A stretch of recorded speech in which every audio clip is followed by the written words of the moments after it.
जय हिंद साथियों, मैं आपका फ्रेंड विजय अपने YouTube channel IT training power tip पर स्वागत हूँ। फ्रेंड्स, अभी जो हमारी क्लास चल रही है, हम रेलवे के प्रीवियस ईयर साइंस के क्वेश्चनों को देख रहे हैं। तो जो भी फ्रेंड्स हमारे चैनल से नए जुड़े हैं, उनसे रिक्वेस्ट हमारे चैनल को सब्सक्राइब जरूर कीजिएगा और वीडियो को देखते से भी जरूर कीजिएगा। दोस्तों, अभी आपको पता होगा कि रेलवे ग्रुप डी का एग्जाम शुरू होने वाला है और उसकी रिगार्डिंग अपडेट भी आ चुकी है। अभी इसका कोर्ट केस चल रहा है, तो अभी आप तैयारी को कंटिन्यू रखिएगा। तैयारी को नहीं छोड़ना है, तैयारी को कंटिन्यू करते जाना है। हो सकता है 17 तारीख तक एग्जाम होने की प्रबल संभावना बनती है, तो आप तैयारी को अपने कंटिन्यू रखिएगा। तो दोस्तों, अब क्वेश्चन को आगे शुरू करते हैं। तो निम्न में से किस विलयन का हाइड्रोजन आयन सर्वाधिक है, ये क्वेश्चन हमसे पूछा गया है। तो किस विलयन का हाइड्रोजन आयन अधिक है, सर्वाधिक है, बताइएगा। तो पीएच की अगर वैल्यू करें, पीएच का मतलब क्या होता है, पावर ऑफ हाइड्रोजन है या पोटेशियम ऑफ हाइड्रोजन। ये एक जर्मन शब्द होता है, सभी को पता होगा। तो यहाँ से पूछा गया किसका अधिक है, पीएच आयन हाइड्रोजन आयन की बात हो रही है। तो जो आपका पीएच आयन 4 है, इसकी सबसे ज्यादा हाइड्रोजन आयन की संख्या है। आगे नेक्स्ट क्वेश्चन देखते हैं। इनमें से किस विलयन में हाइड्रोजन आयन की सांद्रता उच्चतम है। देखिए, हाइड्रोजन आयन की पीएच की वैल्यू का मतलब ये हो गया कि आपका पीएच में कितना कम है। यहाँ पर आयन, जैसे मैंने बताया भाई, किसमें उच्च है या निम्न है। तो हाइड्रोजन आयन जितना ज्यादा उच्च होगा, पीएच की वैल्यू उतनी ही कम होगी, ये आपको ध्यान रखना है। हाइड्रोजन आयन जितना ज्यादा क्या होगा, आपका उच्च होगा, पीएच की वैल्यू उतनी ही कम होगी। समझ में आई सभी को बात। तो हाइड्रोजन आयन ये आपके पीएच को बताती है। तो पीएच की वैल्यू जिसकी, मान लीजिए पीएच, जैसा मान लीजिए पीएच आयन जिसकी वैल्यू 0 है, तो उसमें हाइड्रोजन आयन सर्वाधिक होंगे, ये ध्यान रखिएगा। इसलिए आपका HCl जो होता है, ये एक प्रबल अम्ल है। उम्मीद सबको समझ में। अगर नेक्स्ट क्वेश्चन देखते हैं, ये वाला। इस क्वेश्चन में हमको क्या पूछ रखा है कि किस विलयन हाइड्रोजन आयन की सांद्रता उच्चतम है, किसमें अधिकतम है। तो अगर इसकी pH 4 की बात करें, तो इसमें सर्वाधिक है। यदि नदी के पानी का pH मान हो, तो उसके पानी को अम्लीय अपशिष्ट से प्रदूषित बनाता है। अगर नदी का जल 7 से कम है, तो वो क्या बनाता है, अम्लीय अपशिष्ट से प्रदूषित मान जाता है। यानी उसमें अम्लता की वैल्यू होती है, 7 से कम होने पर पीएच वैल्यू क्या होती है, जो होती है, कम हो जाती है और अम्लीय हो जाता है। नेक्स्ट क्वेश्चन देखते हैं। नींबू का रस का पीएच 2 होता है, ये सभी को पता होगा। अगर नेक्स्ट क्वेश्चन देखते हैं। किस विलयन में हाइड्रोजन आयन सांद्रता मापने का पैमाना क्या है। तो हाइड्रोजन मापने का पैमाना क्या होता है, बताइएगा। इसको बोलते हैं पीएच मीटर बोलते हैं। नेक्स्ट क्वेश्चन देखते हैं। अम्ल क्षार सूचक। एक मिश्रण नीले लिटमस को लाल में बदलता है, तो पीएच कितना हो सकता है, बताइएगा उसका। तो जो विलयन नीले को लाल बदल देता है, वो आपका पदार्थ पहली बात तो होगा अम्लीय। भाई, जो नीले को लाल मतलब वो अम्लीय होगा, उसका पीएच कितना होगा, 7 से कम होगा। 7 से कम ऑप्शन किसमें, इसमें। तो ऑप्शन है इसकी करेक्ट। नेक्स्ट क्वेश्चन हम पढ़ते हैं। यदि किसी विलयन से लाल नीला लिटमस लाल रंग परिवर्तित होता है, यानी नीला जो लिटमस पेपर है वो लाल में चेंज हो रहा है, वापस वही चीज है। तो पीएच कितना होगा, उसका पीएच होगा 6। पीएच कितना होगा, सबसे कम वैल्यू हो वो उसका आंसर होगा। इसमें ज्यादा देखने की जरूरत नहीं है आपको। जिसकी पीएच वैल्यू कम है, वही पीएच उसकी होगी, ठीक है ना। जिसकी पीएच कम है, वो आपका क्या हो जाएगा, अम्लीय विलेन हो जाएगा। नीला लिटमस पेपर लाल किस्म होता है, अम्लीय विलेन होता है। अगला क्वेश्चन देखते हैं हम। देखिएगा, निम्न में से कौन सा नीले लिटमस को लाल कर देता है, वापस यही पूछा गया है। तो आपका जो किसका है, सिरका, सिरके का विलयन जो है वो आपका नीले को लाल कर देता है। बाकी चूने, बेकिंग सोडा, दावन सोडा, ये सारे आपके क्या है, क्षारीय विलयन है। अगला क्वेश्चन देखते हैं हम। लाल को नीला कर देता है, तो पीएच वैल्यू पूछी गई है, लाल लिटमस को जो नीला कर देता है। तो आप पता है कि जिसकी वैल्यू 7 से अधिक होगी, वही आपका क्षारीय विलयन है। और लाल लिटमस को नीला कौन करता है, जो क्षारीय विलयन होता है। अगला क्वेश्चन देखते हैं हम। जब लिटमस को बोरेक्स के विलयन में मिलाया जाता है, तो क्या होता है। लिटमस को बोरेक्स के विलयन में मिलाया जाता है, तो क्या होता है, ये आपसे पूछा गया है। तो बोरेक्स आपका Na2BO4 होता है आपका बोरेक्स। बोरेक्स को हम सुहागा भी बोलते हैं। तो ये आपका एक क्षारीय विलयन होता है। बोरेक्स क्या होता है, क्षारीय विलयन होता है। बोरेक्स का यूज हम सोल्डरिंग के कार्य में लेते हैं, ये सभी को पता होगा। तो बोरेक्स जो विलयन है वो क्षारीय होता है। तो लिटमस को हमने नीले में इसमें बोरेक्स में जब डाला है, तो क्या हो रहा है, इसका रंग नीला हो जाता है।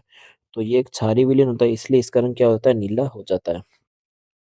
अगला क्वेश्चन देखते हैं हम। निम्न में से कौन से संकेतक का प्रयोग अम्लीय और उदासीन विलयनों के बीच फर्क करने के लिए नहीं किया जा सकता, ये आपसे पूछा गया है। तो किसका यूज हम अम्लीय और क्षारीय विलयनों के बीच पीएच यानी कि पीएच किससे नहीं माप सकते, ये आपसे पूछा गया है। तो फिलोन्थिलिन, यूनिवर्सल इंडिकेटर, मिथाइल ऑरेंज, ये सारे आपके क्या है, पीएच की वैल्यू फाइंड आउट करने के लिए यूज होता है। ध्यान रखिए, methyl orange, phenolphthalein, universal indicator, ये सारे पीएच वैल्यू को ज्ञात करने के लिए, तो ईओसिन होता है वो नहीं होता। तो इसका करेक्ट आंसर क्या होगा, ईओसिन होगा। तो पीएच को बताने के लिए ये सारे यूज में किया था, बाकी ईओसिन का यूज नहीं किया था। अगला क्वेश्चन हम देखते हैं।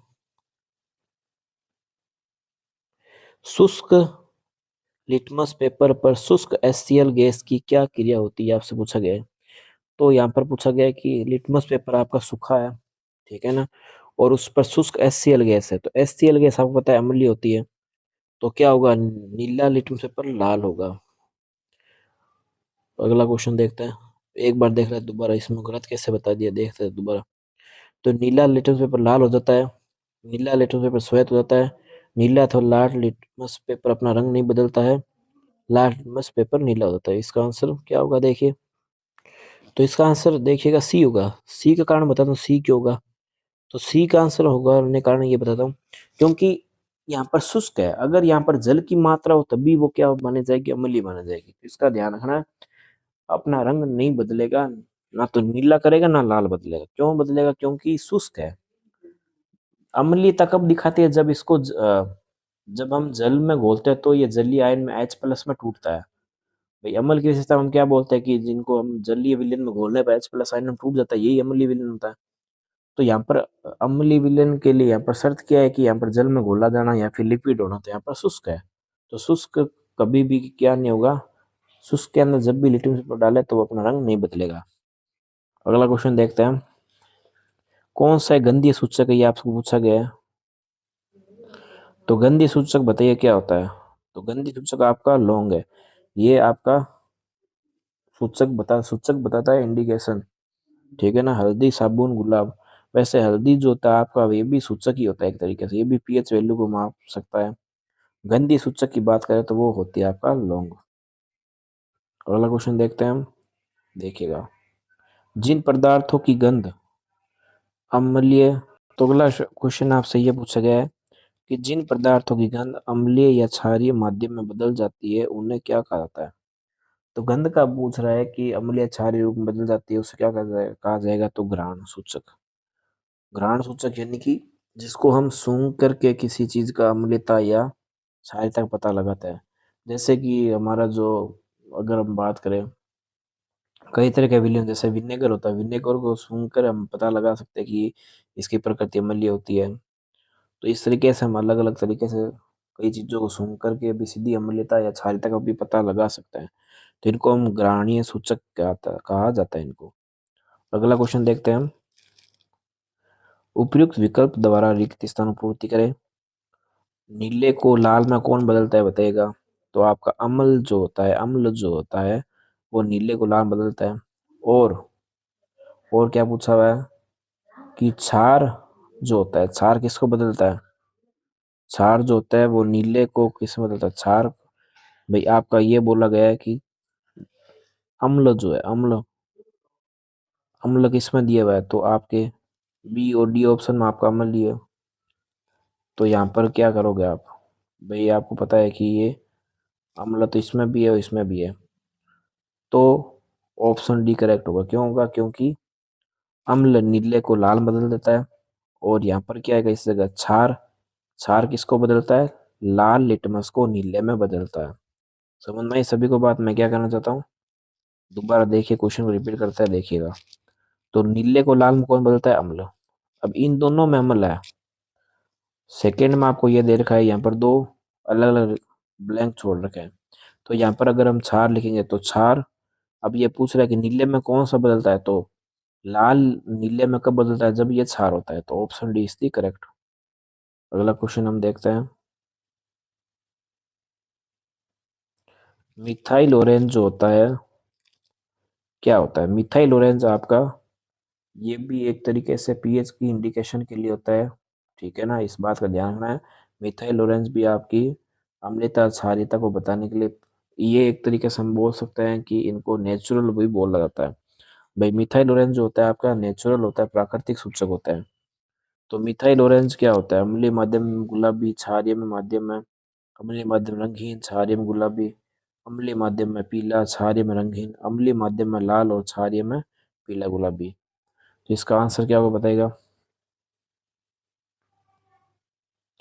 तो ऑप्शन डी इसका करेक्ट होगा। अम्लीय माध्यम में जो मिथाइल ऑरेंज होता है उसका रंग लाल हो जाता है और क्षारीय में क्या होता है? रंग पीला होता है। ये आपके प्राकृतिक सूचक है, ध्यान रखिएगा। मिथाइल ऑरेंज हो गए, फिलोप्थिलीन हो गए और उसके अलावा हल्दी हो गए, ये सारे आपके प्राकृतिक सूचक है, इस बात का ध्यान रखिएगा। लिटमस पेपर तो होता ही है, लिटमस पेपर का तो सभी को पता है कि लिटमस पेपर क्या करता है, अम्लीयता को मापता है। लेकिन इसके अलावा जो फिनोप्थिलीन वगैरह है और मिथाइल ऑरेंज है, इसके अलावा हल्दी वगैरह है, तो ये आपके प्राकृतिक सूचक होता है। पीएच को मापने के लिए हम यूनिवर्सल इंडिकेटर का भी यूज करते हैं, इस बात का भी आपको ध्यान रखना है। अगला क्वेश्चन देखते हैं। जब लिटमस विलयन ना तो अम्लीय और ना ही क्षारीय होता है, तब इसका रंग क्या होता है?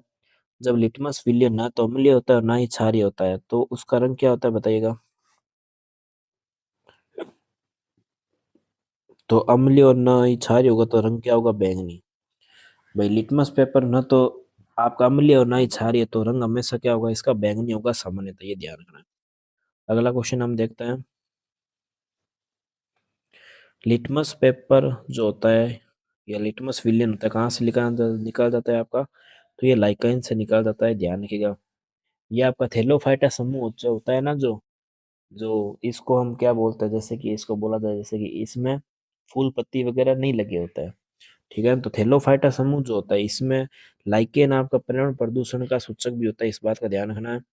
और लाइकेन लाइकेन से हम क्या पता लगा? अम्लता और क्षारता का भी पता लगा, इस बात पता होगा आपको। अगला क्वेश्चन हम देखते हैं। नेक्स्ट, लिटमस विलियन जो होता है एक बैंगनी डाई है, जिससे किससे निकलता है? तो लिटमस विलियन को किससे निकलता है? तो लाइकेन से प्राप्त किया जाता है। अगला क्वेश्चन हम देखते हैं। निष्क्रिय लिटमस लि, निष्क्रिय जो लिटमस है उसका रंग कैसा होता है बताइएगा? तो वो होता है बैंगनी। निष्क्रिय रूप से लिटमस विलियन जो होता है ना, मूल रूप से वो होता है बैंगनी। लाल से नीला तो वो बाद में बदलता है। निष्क्रिय की यहाँ पर बात चल रही है। अगला क्वेश्चन देखते हैं हम। यदि मृदा को मृदु अम्ल के साथ उपचारित किया जाए, यदि मृदा को मृदु अम्ल से उपचारित किया तो इस मिट्टी में हाइड्रेज या गुल्म के फूल होंगे। तो यहाँ पर फूल का रंग पूछा गया है, वो क्या होगा? तो इसका आंसर क्या होगा? नीला। क्योंकि हाइड्रेजिया की जब इसमें मृदु अम्ल के साथ उपचार किया था ना, तो इसमें ये इसका फूल का रंग क्या होता है? नीला हो जाता है। हाइड्रेजिया फूल मैं आपको दिखा देता हूँ किस रंग का होता है और कैसा दिखाई देता है। हाइड्रेजिया फूल को हम देख लेते हैं। तो देखिएगा हाइड्रेजिया फूल इस तरह का होता है कुछ। तो ये कुछ इस तरह का होता है आपका हाइड्रेजिया का फूल। दिखाई दे रहा है सबको? ये है आपका हाइड्रेजिया का फूल। इस तरीके से नीले रंग का होता है हाइड्रेजिया फूल। तो इसको हम इस तरीके से उपचारित करते हैं अम्ल के साथ, तो इसका रंग ऐसा होता है। ये होता है हाइड्रेजिया फूल। ये मूलतः जापान में ये पुष्प इस तरह का पाया जाता है। तो ये भी पीएच का वैल्यू बता सकता है, पीएच के मापन के लिए भी इसका यूज करते हैं। अगला क्वेश्चन हम देखते हैं। नेक्स्ट,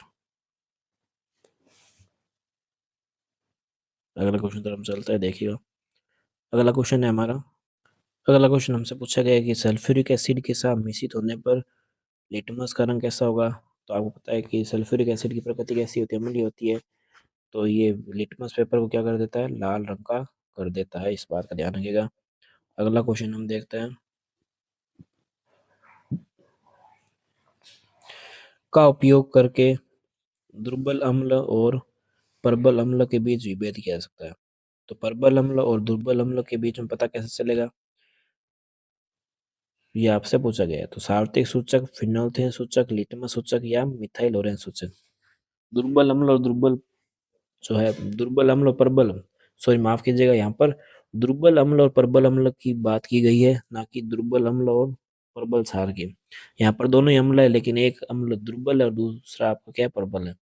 इसका आंसर बताइएगा दोस्तों क्या होगा?